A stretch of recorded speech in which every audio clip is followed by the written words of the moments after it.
éclairer sur notre réalité, nous qui disons que nous sommes en Christ. Et nous avons un avantage et à la fois un désavantage, puisque ceux qui ont transmis ces choses n'avaient pas la Bible. Ceux qui ont transmis ces paroles n'avaient pas la Bible. D'ailleurs, la Bible, le mot Bible n'est pas écrit dans la Bible, à part sur sa peau. Y a-t-il quelqu'un avec moi ce matin?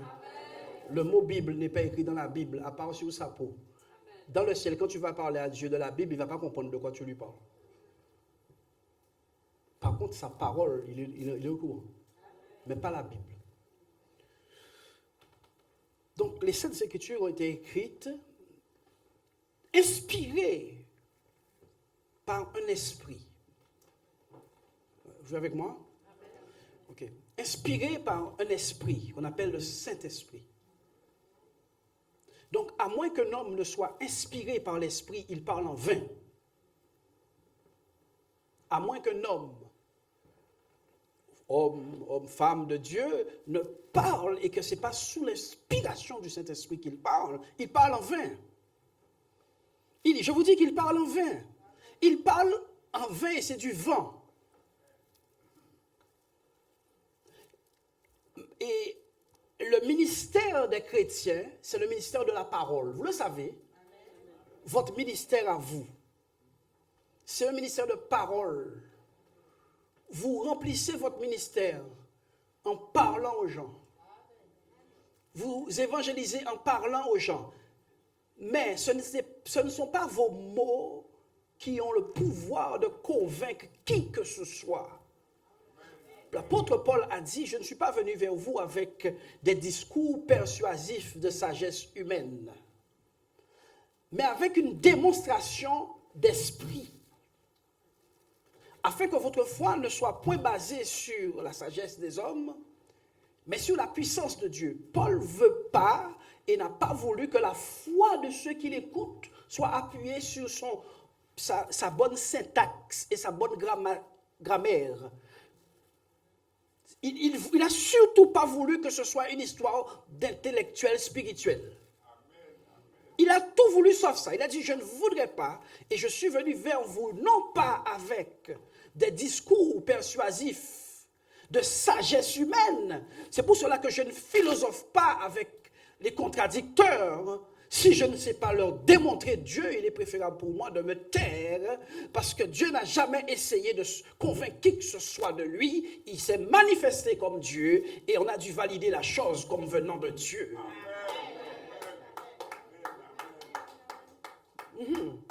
Nous ne sommes pas de ceux qui sommes entrant dans les contradictions et les discours de mots. Oui, le voile par le voile, le pantalon par le pantalon, les cheveux par les cheveux, le boudin par le boudin, le porc par le porc, on ne sait plus. Et toute cette approche humaine des choses de Dieu a divisé le corps de Christ qui est l'Église en groupements fondés sur des raisonnements d'hommes. Ceux qui croient dans le manger du porc se mettent à un endroit. Ceux qui croient que le voile est valable, ils se mettent à un autre endroit. Ceux qui croient que le pantalon, ils sont à un autre endroit. Maintenant, ceux qui croient dans le samedi, ils sont à un autre endroit. Ceux qui croient dans le dimanche, ils sont à un autre endroit. Mais dans ceux qui croient dans le samedi, il y a ceux qui croient dans le samedi, mais samedi après-midi. Donc ceux qui croient dans le samedi après-midi, ils se mettent dans un groupe. Il y a ceux qui croient dans le parler en langue. Mais il y a ceux qui croient dans le parler en langue juste avant la prédication, uniquement. Donc ça crée un autre groupe. Et il y a ceux qui croient que le parler en langue doit être fait que par les hommes. Et d'autres qui croient que c'est par les femmes. Résultat, nous avons une mosaïque infernale d'églises. Et Dieu est glorifié nullement dans tout ça. Je suis un missionnaire, j'ai une mission. Je ne suis pas venu défendre ça. Mais je ne suis pas au milieu de vous, frères et sœurs, pour histoire de ceci ou cela. J'ai une mission, c'est de vous présenter Christ, de vous inculquer Christ et de me rassurer qu'à la fin que vous m'ayez écouté, l'idée du changement soit entrée dans votre cœur. C'est ça l'évangile. Vos dollars et vos euros, je n'ai que faire de cela. C'est pas ça l'évangile. L'évangile, c'est une autre créature provoquée par l'évangile. Oui. Et au travers de ce texte que nous venons de lire, nous voyons que nous n'avons pas à combattre contre la chair et le sang, mais contre les esprits dans ce monde de ténèbres. Donc nous sommes dans un monde de ténèbres, pour commencer. Frères et sœurs, nous sommes dans un monde de ténèbres. Ah. Le prince de ce monde, a dit le Seigneur. Le lieu où vit Dieu dans sa gloire n'a pas ni variation ni ombre de changement. C'est une perfection parfaite. Il n'y a point d'ombre dans la présence de Dieu. Sur terre, il y a toute espèce d'ombre et de ténèbres rassemblées. Le prince de ce monde, Jésus a dit, le prince de ce monde vient à moi, mais il n'a rien en moi. Donc, c'est au niveau de Dieu, frère, la chose est très claire. Ce monde, c'est un monde de ténèbres. Jean 8, verset 12. Je suis la lumière du monde. Jésus leur parla de nouveau et dit, je suis la lumière du monde. Celui qui me suit ne marchera point dans les ténèbres. Donc Jésus, c'est quelqu'un qui doit être suivi, frères et sœurs. Est-ce que vous êtes avec moi? Peuple de Dieu, s'il vous plaît. Est-ce que vous êtes avec moi ce matin? Celui qui me suit. Donc Jésus, c'est quelqu'un qu'on suit. Jésus n'avait jamais demandé de suivre une assemblée. Jésus n'avait jamais demandé de suivre une dénomination. Jésus n'avait jamais demandé de suivre un pasteur. Il n'avait même pas demandé de suivre ta copine. Parce que parfois les gens bougent d'église en église parce que leur copine n'est plus là.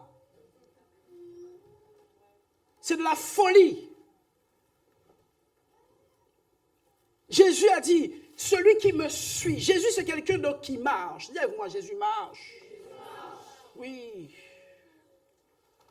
Et il marche et il ne force personne à le suivre. S'il y a quelque chose qui est dans le Seigneur, merveilleux dans son nom, c'est cette liberté qu'il donne à ceux qui viennent à lui. Celui qui me suit, qu'est-ce qu'il va lui arriver?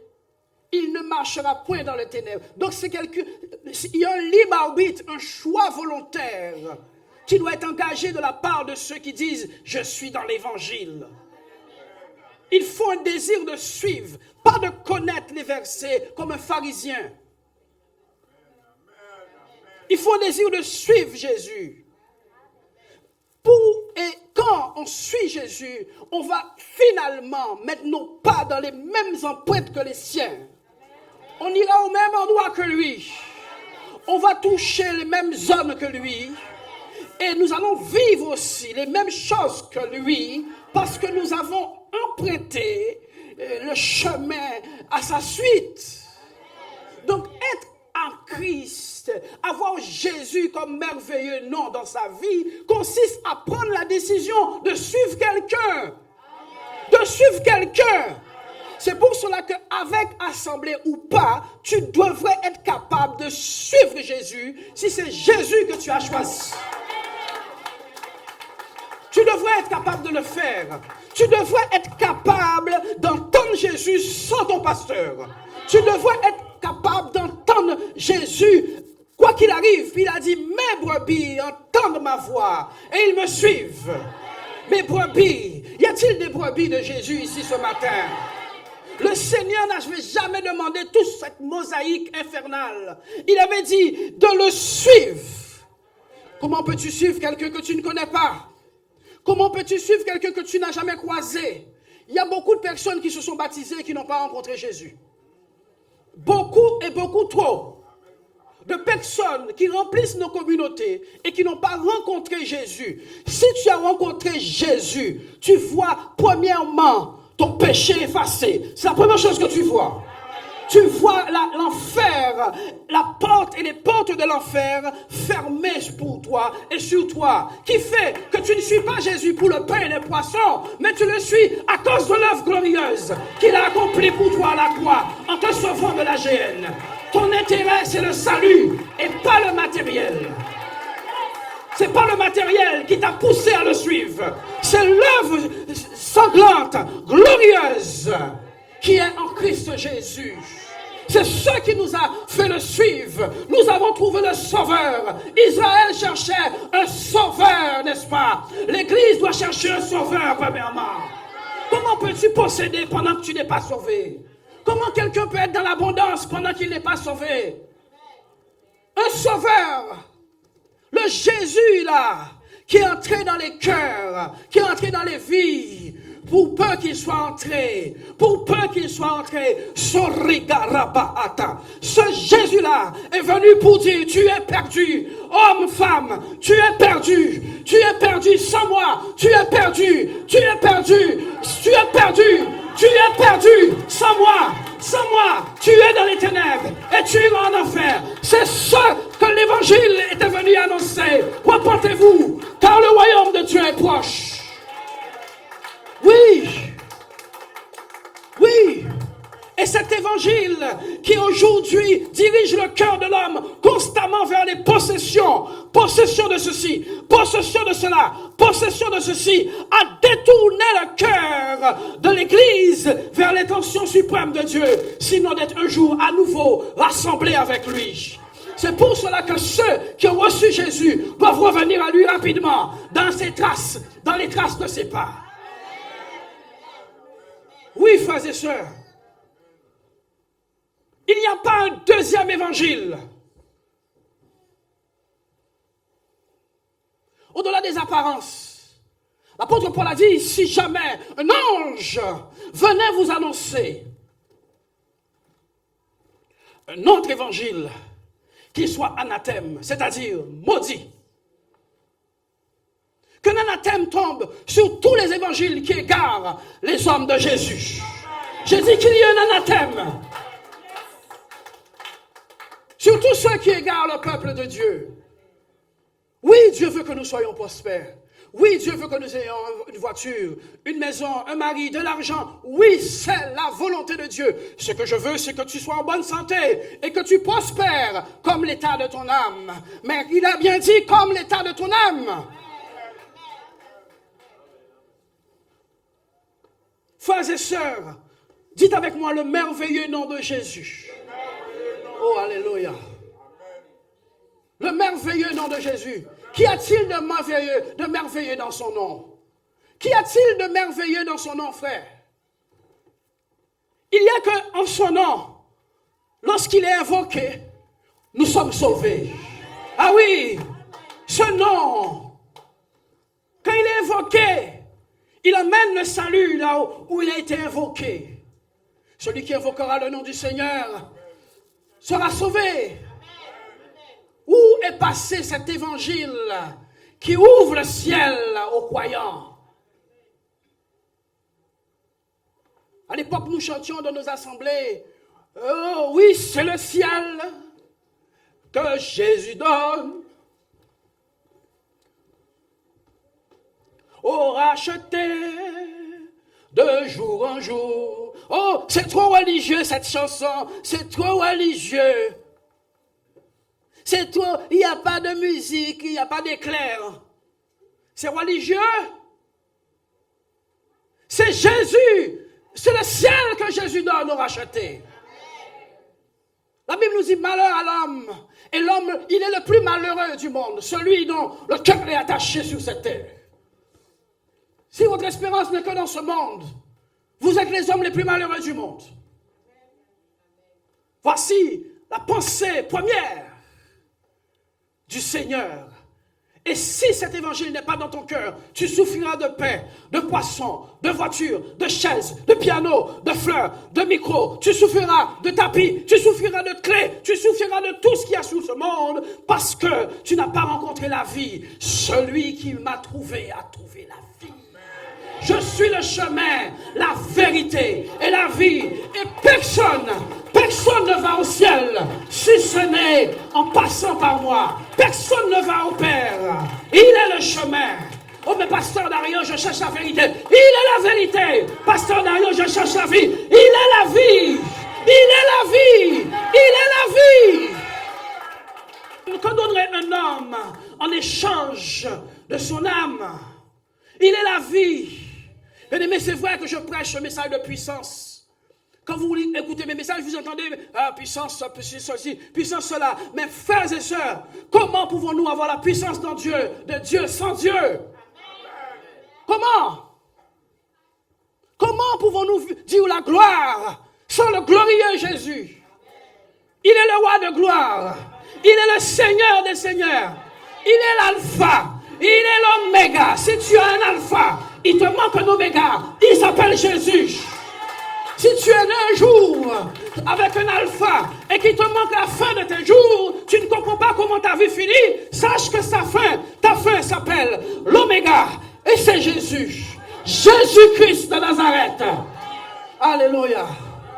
Le merveilleux nom de Jésus. Le merveilleux nom de Jésus. Le merveilleux nom de Jésus. Dis avec moi le merveilleux nom de Jésus. C'est pour ça que nous avons mal à l'adorer. Vous savez pourquoi? Nous ne voyons pas comment il est merveilleux. Nous ne voyons pas comment il est merveilleux. Jean-Baptiste l'a aperçu venant là-bas. Il a dit, oh, calmez-vous. Je ne suis pas digne de toucher au lacet de ses chaussures. Je ne suis pas digne de cela.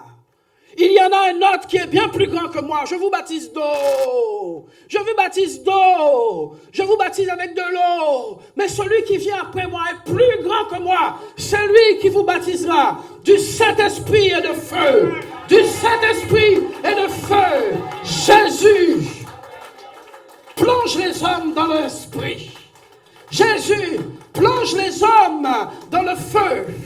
Jésus plonge les hommes dans l'esprit et dans le feu. C'est Jésus qui le fait. S'il n'y a pas de Jésus, il n'y a pas de baptême de feu. S'il n'y a pas de Jésus, il n'y a pas de baptême du Saint-Esprit. Comme son nom est merveilleux. Merveilleux nom de Jésus. Alléluia. Tant que tu n'as pas décidé de le suivre, il a dit, ils me suivront. Jésus leur parla de nouveau et dit, je suis la lumière du monde. Celui qui me suit ne marche pas dans les ténèbres, mais il aura la lumière de la vie. Il aura la lumière de la vie. Celui qui me suit. Celui qui me suit. Si tu as un ami, une copine, un frère, une soeur, que vous bougez ensemble, c'est ça? Eh bien, surveille bien qu'il ne te conduise pas loin de Jésus au nom de ton amitié. Surveillez bien cela. Alléluia. Lorsque Jésus partit, il fit une déclaration qui va nous choquer ce matin. Vous êtes la lumière du monde. Vous êtes la lumière du monde. Jésus dit, vous êtes la lumière du monde. Vous êtes la lumière du monde. Vous êtes la lumière du monde.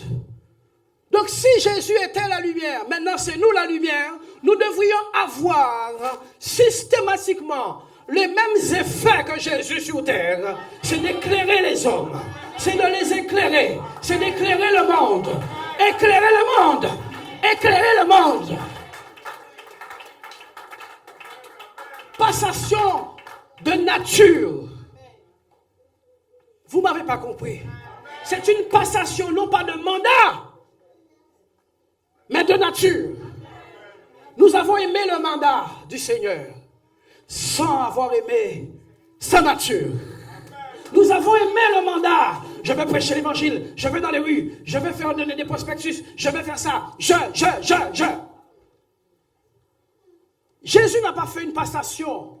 Jésus n'a pas fait une passation de mandat, mais une passation de nature.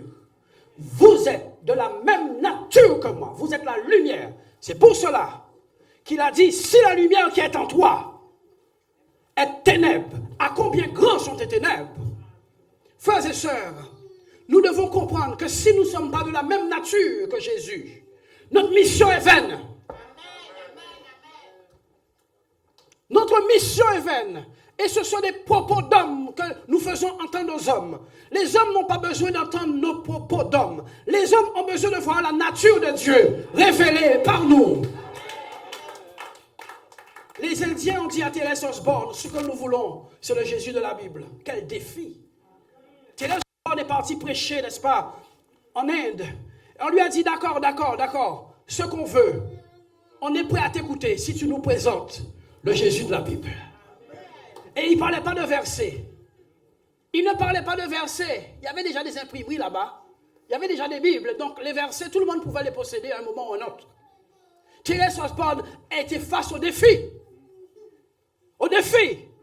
Nous voulons ton Jésus. Si tu nous présentes celui qu'on a vu dans la Bible, est-ce que vous êtes capable, vous qui m'écoutez ce matin, de présenter le Jésus de la Bible à quelqu'un? Ou êtes-vous encore de ceux qui cherchaient la lumière? Chercher la direction, chercher la vie. Il me semble que j'aperçois dans le chrétien qu'il cherche encore la vie, qu'il cherche encore la vérité, qu'il cherche encore le chemin. Il semble que les chrétiens, il semble qu'ils cherchent encore. Il semble. Non, frères et sœurs, son nom est merveilleux. Son nom est merveilleux. Une ville située sur une montagne ne peut être cachée. C'est pour cela que nous voyons des hommes de Dieu dans notre génération qui sont au l'autre bout du monde. Et il est impossible pour nous de ne pas les voir parce que leur lumière brille de tout leur feu. Ils sont comme des montagnes sur la montagne de Sion. La Bible déclare qu'en ces temps-là, la maison de l'Éternel sera fondée sur les montagnes de la maison de l'Éternel. La maison de l'Éternel doit être fondée sur une montagne. Elle ne pourra pas être ignorée. Oh, les Français, les Antillais partent en Afrique, n'est-ce pas? Écoutez des prédicateurs américains, africains. Ils sont fous, ces chrétiens. C'est toi qui es fou de ne pas comprendre qu'un Dieu caché ne sert à personne, à quoi que ce soit. Ces hommes montagnes, où sont-ils? Où sont les hommes montagnes? Les hommes qui, par leur rayonnement, attirent des foules. Jésus a dit, concernant le fait que vous êtes une lumière, le principe c'est que vous ne pouvez pas être invisible. Vous ne devez pas être invisible. Vous ne devez pas être invisible parce que vous êtes censé être placé sur une montagne élevée. Oh, notre évangile passe trop inaperçu. Passe complètement inaperçu. Non pas parce que nous ne prêchons pas l'évangile, mais en réalité nous prêchons l'évangile. Mais l'évangile ne nous a pas convaincus nous-mêmes. L'évangile ne nous a pas vaincus nous-mêmes. La parole n'a pas eu raison de ceux qui la prêchent. La parole de Dieu n'a pas eu raison de ceux qui l'annoncent. La parole de Dieu ne s'est pas devenue chair de la chair de ceux qui la prêchent. La parole de Dieu n'est pas devenue esprit et vie dans la bouche de ceux qui l'annoncent. La parole de Dieu est restée une lettre morte. Or, Jésus a dit la lettre tue, mais c'est l'esprit qui vivifie. L'esprit qui vivifie. Alors ce matin, bien-aimé, qu'est-ce que Dieu dit à l'église? Qu'as-tu fait de ce Jésus? L'as-tu suivi au point de remarquer comment il marche pour marcher comme lui? C'est ça, suivre Jésus. Suivre Jésus, ce n'est pas aller à l'église pendant 50 ans. Ah, je suis resté à l'évangile de 50 ans.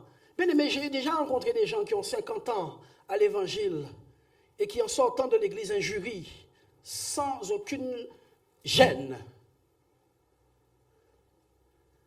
Tu peux entrer dans l'évangile, mais ce n'est pas la pensée de Dieu. L'évangile doit entrer en toi.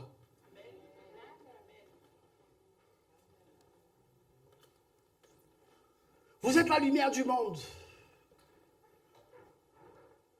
Vous êtes la lumière du monde. Prenez vos Bibles avec moi dans le livre de Matthieu. Matthieu chapitre 1.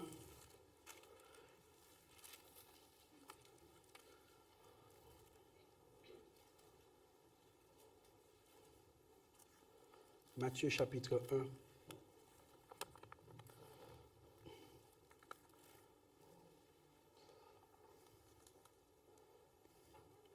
Et le verset 18. Matthieu chapitre 1 et le verset 18. Voici de quelle manière arriva la naissance de Jésus-Christ. Oui, Marie, sa mère, ayant été fiancée à Joseph, se trouva enceinte par la vertu du Saint-Esprit. Voici de quelle manière Jésus est né. Jésus est né par la vertu du Saint-Esprit. Ce que je veux que tu saches, premièrement, Marie est un type de ce que devrait et devait être Jésus en toi. Je vais dire ça à nouveau. Jésus dans le sein de Marie, Jésus, dites avec moi, Jésus dans le sein de Marie est une image de ce que devait être Jésus dans ton sein. Puisque la Bible nous dit que nous recevons le Saint-Esprit dans notre sein.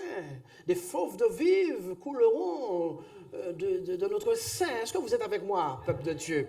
Donc la démarche et le décattement, si je puis me permettre, de Jésus dans le sein de Marie est le prototype et est l'image de ce que doit être en réalité la vie de chrétien portant Jésus en lui. L'apôtre Paul a pu dire dans ses propos, vous pour qui je souffre les douleurs de l'enfantement, jusqu'à ce que Christ soit formé au-dedans de vous, n'est-ce pas? L'apôtre Paul savait qu'il y avait un mystère en Christ qui consistait à ce qu'à un moment donné, Christ soit formé dans quelqu'un. Donc, que tu sois homme ou femme, tu dois être à un moment donné enceinte de Jésus, portant dans ton sein une merveille, et que finalement, ce qui est en toi aussi merveilleux devrait affecter ton extérieur. Jésus doit être dans le sein des chrétiens. Dans leur sein. Oui. Voici de quelle manière quelqu'un peut porter Dieu. Par le Saint-Esprit. Y a-t-il quelqu'un ici? Amen. Si tu es quelqu'un, tu es habilité à porter Dieu dans ton sein. Voici de quelle manière Jésus a été formé. Donc, nous qui naissons de nouveau, Jésus a dit, si un homme ne naît d'eau et d'esprit, il ne peut ni entrer ni voir le royaume. Donc, cette nouvelle naissance, c'est quelque chose d'extrêmement mystique qui se fait au-dedans de toi. Quelque chose de mystérieux qui se fait au-dedans de toi au point de donner naissance à Dieu en toi. Au point de donner à quoi? Naissance. Naissance. Paul a dit, je prie que Christ soit formé en vous. Tu dois être donc fécondé pour que Dieu prenne naissance en toi. Il y a quelque chose de faux dans le christianisme aujourd'hui, dans ceux qui disent que Dieu est en eux. C'est qu'on ne voit pas la grossesse. On ne voit pas la grossesse. Il y avait notre petite sœur, elle a accouché d'ailleurs. Oui. Hein, qui était là, et puis on voyait sa grossesse. Comment est-ce que des gens ont Dieu en eux et on ne voit pas leur grossesse? Et je parle pour nous-mêmes. Voici de quelle manière arriva la naissance de Jésus.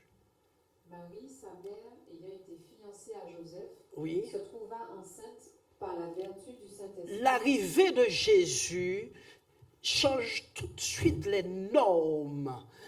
Dieu ne prend pas en compte le fait que Marie soit fiancée et se dire en lui-même, mais non, mais c'est malséant, la fille est fiancée, ça va créer des problèmes. Quand Dieu entre dans une vie, la première chose que tu dois savoir, c'est que Dieu va mettre du désordre. Ah oui, on ne dit pas amen, hein? Mais si l'évangile n'est pas venu mettre du désordre dans ta vie, ce n'est pas l'évangile que tu as reçu. ta vie rigoureuse de religieux. Quand Jésus entre dans une vie, la première chose qu'il fait, c'est renverser tout. Parce que si c'était bon, il serait en train d'habiter déjà là. Jésus entre dans le temple et il renverse tout. C'était une préfiguration de ce qui allait se faire dans tous ceux qui recevaient Jésus dans leur sein. Jésus va tout renverser. Oui. Oh, depuis que je suis à l'évangile, hein, mon mari, mes enfants, mon chat, mon chien. D'accord, c'est ce que Jésus est venu faire. Il a dit, il n'est pas venu apporter la paix dans les maisons, mais l'épée. Et l'homme aura pour ennemi les gens de sa propre maison. On a oublié l'évangile ou quoi? Il a dit, je ne suis pas venu apporter l'épée, la paix, mais l'épée. Et l'homme aura pour ennemi qui? Les gens de sa propre maison. Arrêtez de lire tous les livres, lisez la Bible. Pour savoir qu'est-ce qui a impliqué votre nouvelle naissance. Votre nouvelle naissance a impliqué et a attiré un désordre cosmique dans vos habitudes. Votre nouvelle naissance a ouvert la voie à être sous désormais le contrôle de Dieu qui vous aime et de devenir finalement l'ennemi d'un diable que vous adoriez au passé. Donc c'est soit vous prenez l'un au sérieux et vous gagnez les combats avec l'autre, ou soit vous ne prenez pas l'un au sérieux et vous retournez avec l'autre. Voici l'évangile. Tu deviens donc une lumière dans ce monde et en conséquence, ennemi des ténèbres. Tu deviens ennemi des ténèbres. Donc, j'ai jamais vu des ennemis qui trafiquent ensemble. Il y a un but de l'ennemi, c'est de te vaincre. Donc, la notion de combat dans le christianisme, c'est une notion primaire et pas une option.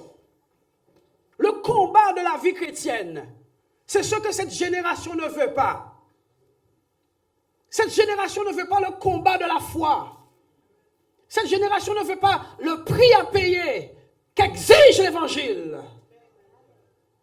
On ne veut pas de ce prix. Résultat, nous faisons des compromis avec les ténèbres. Nous faisons des compromis avec les ténèbres. Voici de quelle manière, lisons la suite.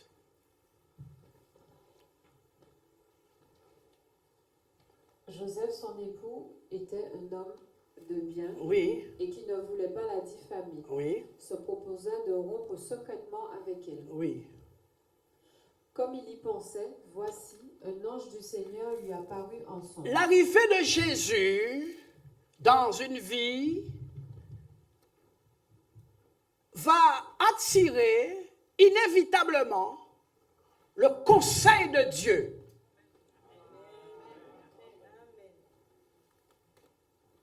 Dieu donc nous informe que lorsqu'il y a un Jésus quelque part, les pensées sont sondées.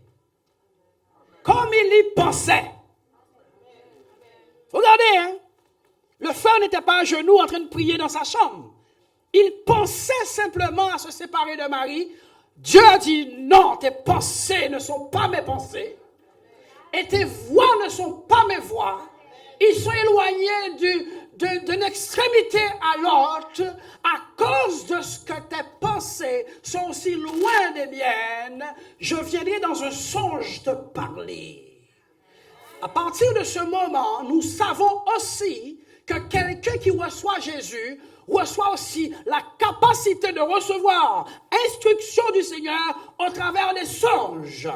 La Bible nous dit, c'est par des songes, c'est par des visions nocturnes que le Seigneur viendrait parler et mettre le sceau à ses instructions dans la vie de ceux qui ont le Seigneur. Mais doutez-vous que la chose n'est pas si simple que ça. Le préalable de la vie de Joseph, c'est que Joseph était un homme de bien.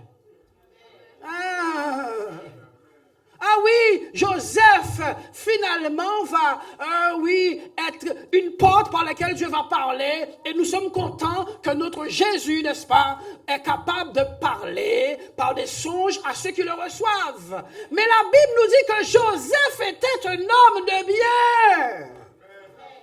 Il ne s'agit pas que Dieu doit me parler en songe et en vision. Es-tu un homme ou une femme de bien? Voici la folie de l'Église. Je ne suis pas un homme de bien, je ne suis pas une femme de bien, je le sais, mais Seigneur, parle-moi, parle-moi, on va te parler. On va te parler, oui, parce qu'il y a un homme qui a forcé la main, qui a voulu forcer et entendre Dieu. Il s'appelle Saül. Il a voulu entendre la voix de Dieu absolument. Un esprit de mort est sorti de l'enfer. Une femme nécromancienne, pratiquant des sciences occultes, a fait remonter l'esprit du prophète. Faites attention quand il n'y a pas d'intégrité et qu'il y a aspiration à voir dans l'invisible. Je vous le dis encore, faites attention quand il n'y a pas d'intégrité, mais il y a pourtant aspiration à voir dans l'au-delà. Oui, chrétien. Qu'est-ce qui a habilité Joseph à avoir un tel secours miraculeux? C'est le fait qu'il y pensait. Oui, mais c'était un homme de bien. La plateforme, c'est le bien. La plateforme, c'est le bien. Alors, quand Jésus entre quelque part, les visions deviennent des instructions. Joseph a reçu un songe, n'est-ce pas? Il a très bien compris. Nous, dans cette génération, nous recevons 1000 songes, nous ne recevons pas un songe. Si c'est vrai, donne gloire à Dieu. Nous avons fait 1000 songes qui capissent sans cauchemar. Mais nous ne pouvons pas comprendre un songe. La zone de ton esprit, c'est une zone qui doit être sanctifiée pour que Dieu vienne déposer ses colis et ses courriers. La zone de ton cœur, c'est un endroit qui doit être pur pour que le facteur ne puisse pas dire il y a trop de publicité, je n'ai pas pu déposer. Un jour, j'attendais quelque chose d'important, le document est revenu. Quand j'ai été à l'agence, on m'a dit oui, mais la notation c'était inapproprié. L'espace était inapproprié. Il y avait du courrier de publicité qui débordait de la boîte aux lettres. Nous voulons comprendre nos songes et nos cœurs sont chargés avec l'amertume, la méchanceté, la rancune, le non-pardon, l'envie, la jalousie. Nos cœurs sont remplis de ces choses et nous voulons comprendre nos songes. Vous savez, à mon niveau, quand spirituellement je ne suis pas au bon point, je ne sais pas de comprendre mes songes. Tous les songes pour moi sont un coup de bâton. Puisqu'on doit être sérieux avec nous-mêmes. On est sérieux avec nous-mêmes. Notre cœur est rempli de toute espèce de choses et nous voulons que Dieu nous parle par des songes. Non, frères et sœurs, ce n'est pas vrai. Dieu ne partage pas la place de son Jésus glorieux avec qui que ce soit. Ah, mais Jésus est dans mon cœur. Mais écoute, Jésus c'est un esprit. Il ne peut pas cohabiter avec un esprit de non-pardon. Ils ne cohabitent pas. C'est pour cela que notre entendement est bouché. Parce que l'endroit où Dieu vient habiter est trop chargé. L'endroit où Dieu vient habiter est trop chargé. Voici ce qui se passe lorsque Jésus entre en scène dans la vie de quelqu'un. Lisons. Un ange du Seigneur lui apparut en songe et dit : Joseph, fils de David, ne crains pas de prendre avec toi Marie, ta femme, car l'enfant qu'elle a conçu vient du Saint-Esprit. Quand Christ entre quelque part, la crainte qui nous assaille vient être estirpée par le Seigneur. Laissez-moi vous expliquer quelque chose. Souvent on me demande, pasteur, je vais faire ça, mais je crains de me tromper. C'est ta relation qui manque d'être exacte. Parce que selon le principe biblique, quand nous avons une bonne relation, l'amour parfait bannit la crainte. L'amour parfait fait quoi? Bannit la crainte. Tous tes messages étranges montrent que ta relation n'est pas au bon point. Tous tes rêves où tu ne comprends rien veut dire que ta relation n'est pas au bon point. Je t'ai dit que tous les rêves que tu fais, que tu ne comprends rien dedans, ça veut dire que ta relation n'est pas au bon point. Jésus n'a jamais prévu d'envoyer des rêves pour que tu comprennes rien à la fin. Quel est son intérêt dans ça? C'est notre relation qui a un problème. Dis avec moi, son nom est merveilleux. Lisons. Elle enfantera un fils et tu lui donneras le nom de Jésus. Oui. C'est lui qui sauvera son peuple de ses péchés. Oui. Il sauvera son peuple de ses péchés. L'une des choses criantes quand Jésus entre dans la scène de la vie de quelqu'un, c'est qu'il est au courant qu'il a un péché qui empêchait à Dieu de l'écouter. Quelqu'un n'est pas avec moi. L'une des choses criantes dans la vie de quelqu'un qui a vraiment reçu Jésus, c'est qu'il est au courant, principalement, que le péché, c'est un obstacle. Des personnes se convertissent aujourd'hui, pas parler de péché. Tu n'es pas encore converti. Tu es loin d'être converti. Tu n'as pas croisé Jésus. Il ne t'a pas éclairé de sa lumière. Lisons. Tout cela arriva afin que s'accomplisse ce que le Seigneur avait annoncé par le prophète. Oui, donc, il y a une pédagogie en Dieu, un principe dans le Seigneur, qui fait que Dieu, par son esprit en moi, par l'esprit de Jésus, va habiter dans ma vie pour que des choses que lui a prévues arrivent. Toutes ces choses arrivèrent afin que s'accomplisse quoi? Ce que les prophètes ont annoncé. Donc, je comprends bien que quand Christ entre dans la vie de quelqu'un, ses plans s'arrêtent. Oh.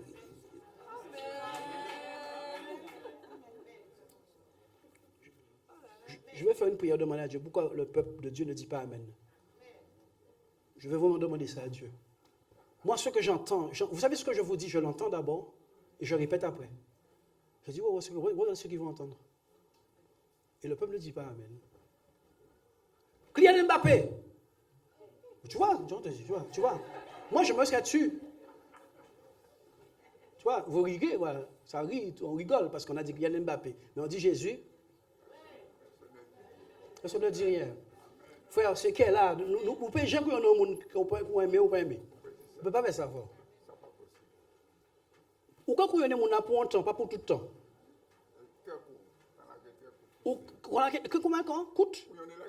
Coûte. En tout mes frères là ça, pas bon Dieu pour faire là. Couillonner là qui coûte. Couillonner là qui coûte. On couillonne coûte. 80 cm de couillonnage. Éphémère. Oui. L'arrivée du Seigneur fait quoi? Elle emmène ses plans en action, les plans du Seigneur. Frères et sœurs, Jésus a dit, ne savez-vous pas que vous ne vous appartenez point à vous-même?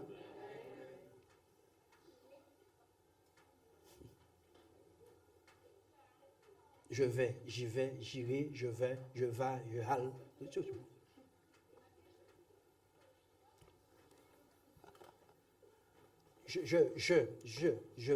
Je. Voici notre problème aujourd'hui.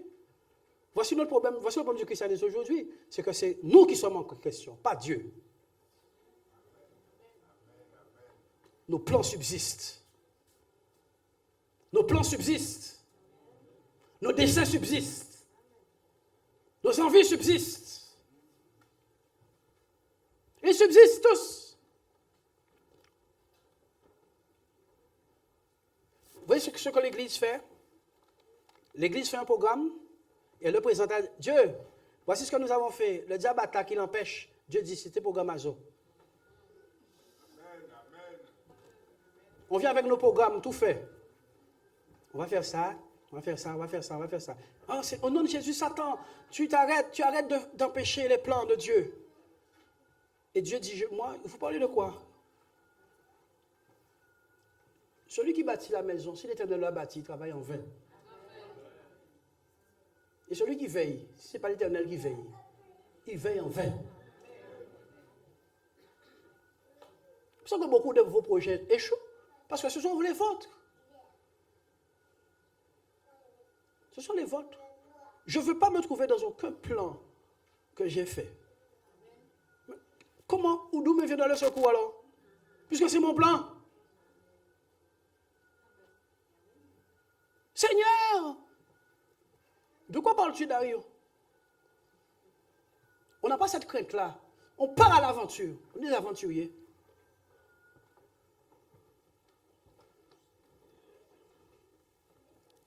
Lisons. Voici, la Vierge sera enceinte, elle enfantera un fils, et on lui donnera le nom d'Emmanuel. Oui. On y va. Ce qui signifie Dieu avec nous. Ok, la Vierge sera enceinte. Elle va enfanter quoi? Un fils. Sachez-le bien. La présence de Jésus en vous, c'est une folie.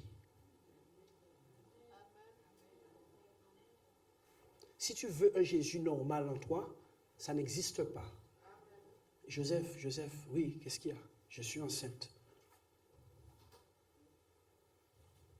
Si tu veux un évangile sans folie, arrête.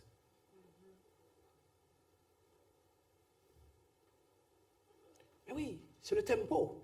C'est le tempo que donne Dieu à l'Église. Il dit, voilà, le Jésus que vous allez recevoir arrive de manière tellement mystérieuse que le monde va être en être abasourdi. La jeune femme sera enceinte par le Saint-Esprit. C'est pour cela, frère, que toutes les personnes qui sont saintes de Dieu deviennent étranges aux yeux de la masse.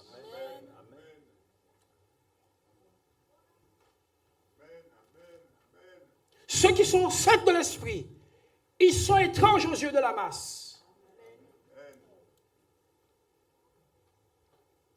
Tous ceux qui veulent être conformes ne pourront pas suivre Dieu. Dis avec moi, son nom est merveilleux. Il habite en moi. Il me rend spécial.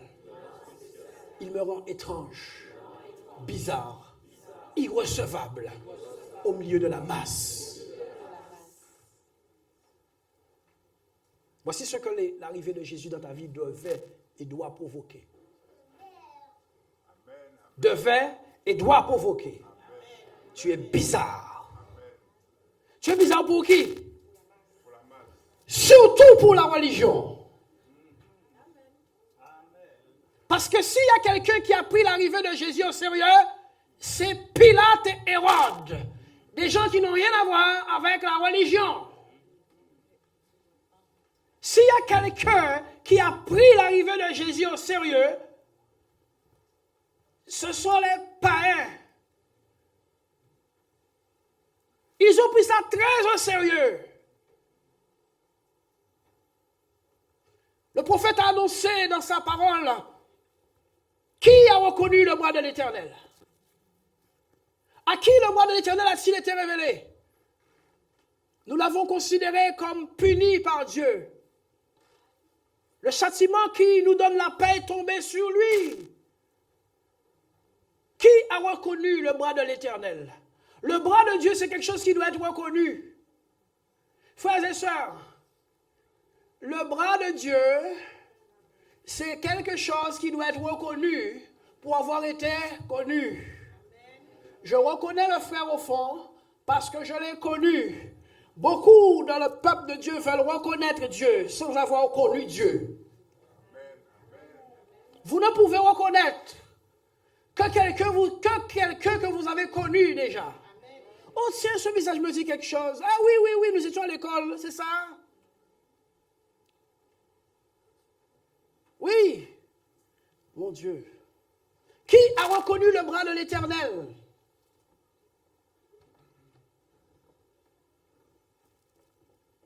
Parce que finalement, quand Jésus est arrivé, personne ne l'a reconnu.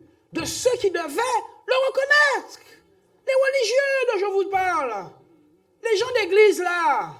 D'ailleurs, quand Jésus est arrivé, il n'est entré dans aucun de leurs temples. Il n'est pas venu demander son dû dans le temple.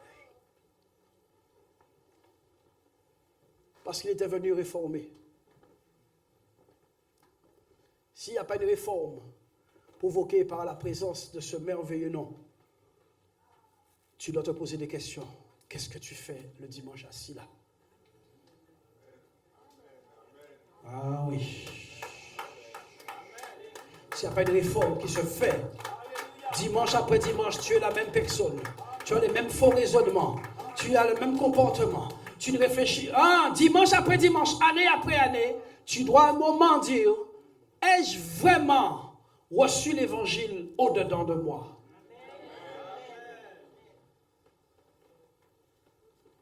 Oui. On commence à s'inquiéter d'un enfant qui mange, et l'enfant reste sur le même poids. On doit s'inquiéter pour un enfant qui mange énormément, mais qui reste le même poids. On ne comprend pas.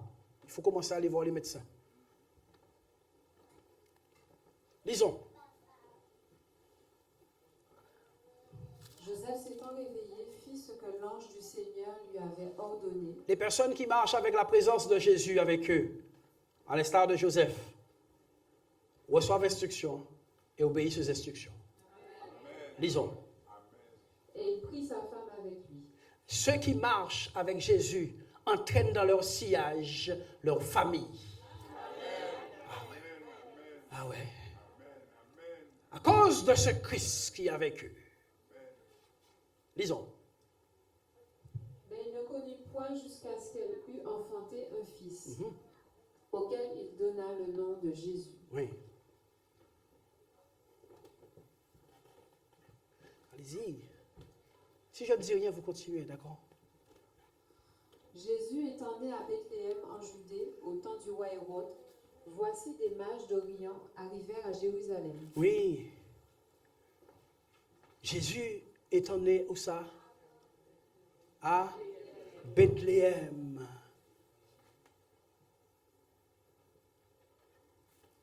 Alors, pour ceux qui n'y croient pas, la présence de Dieu est géographique. Jésus n'est pas allé à Moscou. La prophétie annonce de Bethléem sortira un germe. Si tu n'es pas quelqu'un d'esprit, tu te trouves au mauvais endroit. Si tu n'es pas quelqu'un de l'esprit, tu te trouves au mauvais endroit. Toutes les filles qui ont entendu dire qu'une vierge va porter Jésus savent qu'elles ont intérêt à se trouver où ça? À Bethléem. Et toutes les filles qui sont autour du Jourdain et les autres savent qu'elles ne sont pas candidates à porter le Fils de Dieu.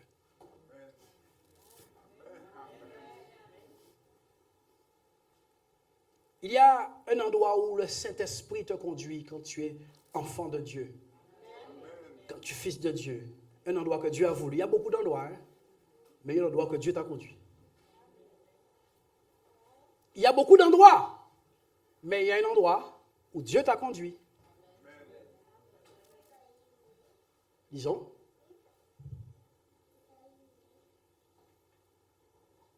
Verset 2.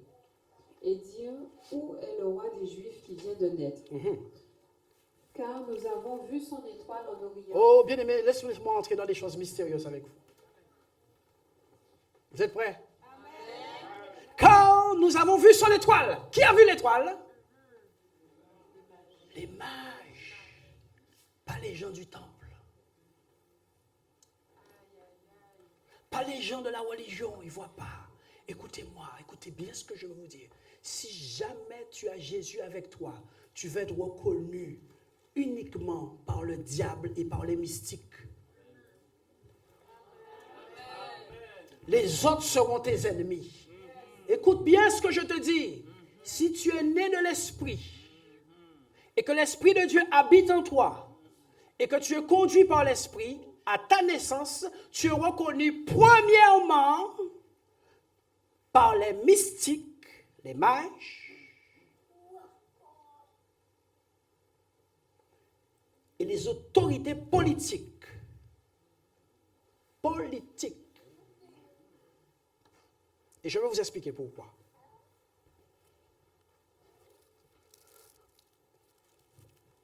Nous naissons de l'esprit, c'est ça? Nous naissons de l'esprit. Donc, au moment où tu es né de nouveau, une partie de ce monde a été éclairée. Donc, première personne qui sait que tu es né, c'est Satan. Oh, quelqu'un est parti. Quelqu'un est parti.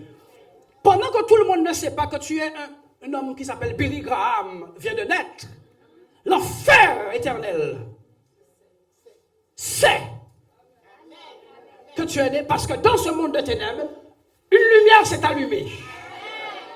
Parce que tu viens de naître de l'esprit.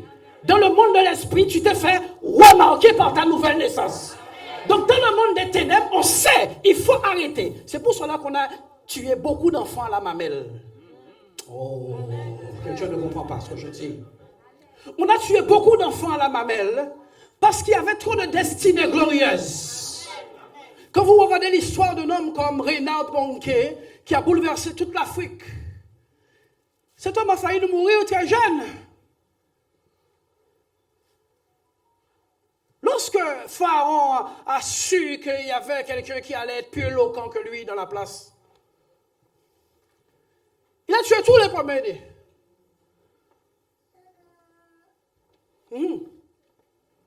J'aimerais le dire à nouveau. Jésus a dit, vous êtes la lumière du monde.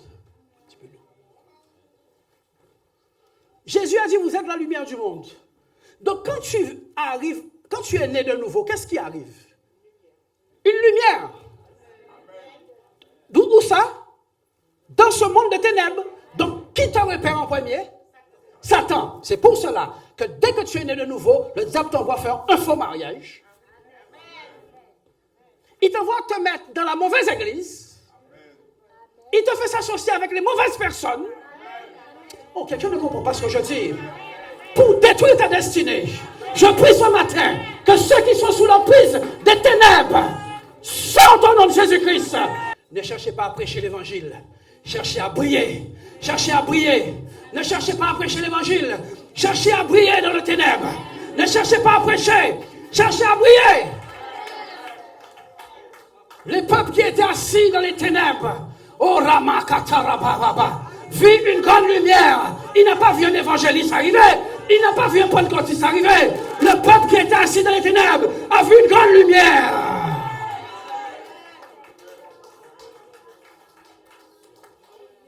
Le problème,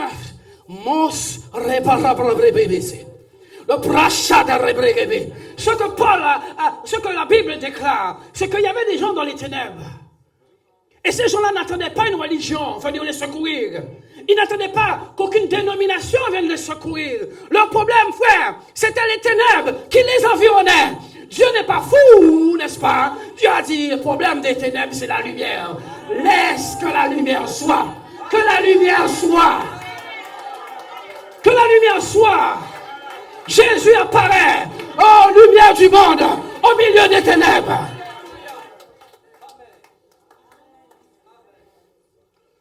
Alléluia. Oui. Et nous avons marché vers nos familles avec nos dénominations. Tati, tu dois sortir adventiste pour devenir évangéliste. Tonton, tu dois sortir évangéliste pour devenir baptiste. Et on ne sait plus quoi, si on est un baptiste, si on est évangéliste, ou si on est en Christ. On ne sait pas. Mais la Bible nous dit que si quelqu'un est en Christ, il est une nouvelle créature. Les choses anciennes sont passées et tout est devenu nouveau. Pour cela, il faut être en Christ.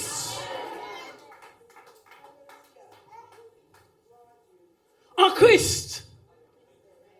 En Christ.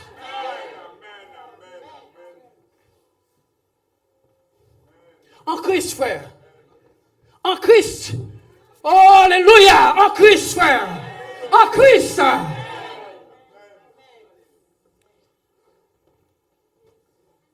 En Christ. Oui, les gens attendaient quoi? Qu'on leur débarrasse de leurs ténèbres. La terre était forme et vide. Il y avait des ténèbres à la surface de l'abîme. La seule chose que la terre attendait, c'est un peu de lumière. Dieu dit que la lumière soit, et la lumière fut. Vous êtes la lumière du monde.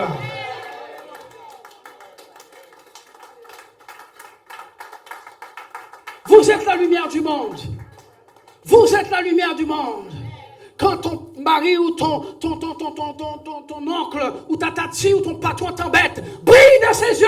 Brille, brille, brille, brille, brille. Ne lui présente pas tes ténèbres. Ne lui réponds pas comme si tu étais un païen. Ne lui réponds pas comme si tu étais un païen. Parce que si la lumière qui est en toi est ténèbres, à combien grands sont tes ténèbres? Recevez l'évangile ce matin. Oh pasteur, je ne pourrais plus supporter. Je vais l'attraper et lui étrangler. Ta lumière, laisse-la briller. Brille au milieu des ténèbres. Brille au milieu des ténèbres.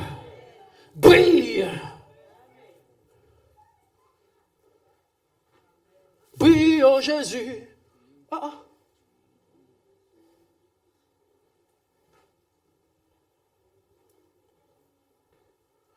Ça va, soeur? Oh, ta présence m'aide. Tu vois, tu dis Amen. Tu es nouvelle, mais tu dis Amen. Tu es là. Tu es présente. Ouais. Ouais.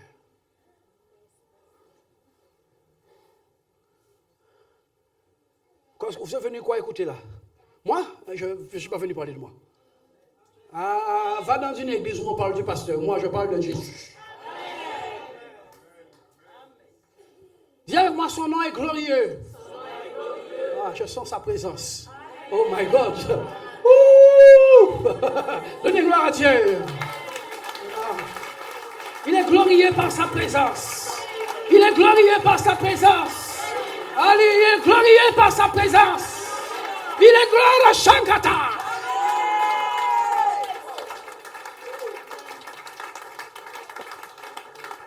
Ah, tu veux quoi? Tu veux une religion ce matin, frère? Tu veux que je t'explique comment être un bon apostolique pierre vivantiste, frère?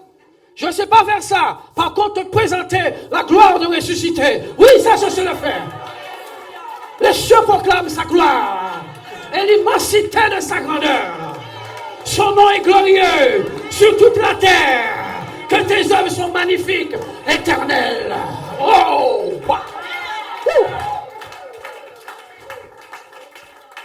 Ah, mes genoux sont réparés là-haut.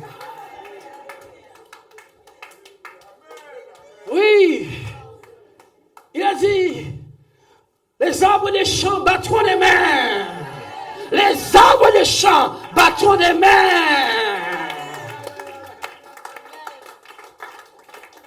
Les arbres des champs. Ah, je sens dans mes os un feu que je ne peux contenir. Que je ne peux contenir.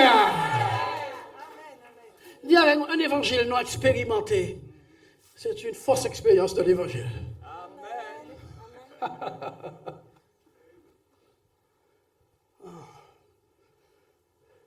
Je veux vous le présenter. Oh, aide-moi. Aide-moi, non, les musiciens là, je t'ai donné 4 accords là. Aide-moi. Aidez-moi. Quand sa présence est là, tu sais, tu dois arrêter avec ton programme. Ah, j'ai dit que quand sa présence est là, tu dois ramarrer soto. Oh mon Dieu. Tu dois arrêter avec ton programme. Tu dois arrêter avec ton programme. Va avec lui. Tu dois arrêter avec ton programme. Oh, I praise you, Lord. You are good. You are good. I will praise you. God, we love you, Lord. Oh my God, Abraham. Ah, je me battrai pour vous. Je me battrai pour vous présenter ce Jésus glorieux. Ni la mort, ni la vie, ni les choses présentes, ni les choses à venir ne pourront nous séparer de l'amour de Dieu manifesté en Jésus-Christ. Yeah! Oh, C'est pour ça que nous venons, frère. C'est pour ça que nous venons. Pour qu'ils viennent. Nous venons, c'est pour qu'ils viennent. Nous venons, c'est pour qu'ils viennent. Nous venons, c'est pour qu'ils viennent. Seigneur, mon âme a faim et soif du Dieu vivant. Mon âme a faim et soif du Dieu vivant. Son nom, c'est Jésus. Son nom, c'est Jésus. Son nom, c'est Jésus. Il est glorieux par sa présence.